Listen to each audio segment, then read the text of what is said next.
Morning, happy Sunday. Si Maring Louie oh. Ayan. Kahapon nagputol si Mami Sharon dito sa aming balimbing. Nabawasan yun yung mga sanga oh. Umano na kasi sa wire. Ako na nagputol-putol nito kagabi pagdating. Dumating ako mga hapon. Tapos inabot na ako ng gabi pagputol niyan. So meron pa tayong na kuha ito. Ito yung mga naipon ng mga balat-balat, mga dahon-dahon.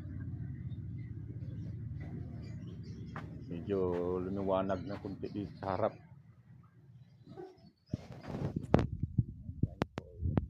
Happy Sunday. Please follow, like, and share. God bless everyone. Keep safe.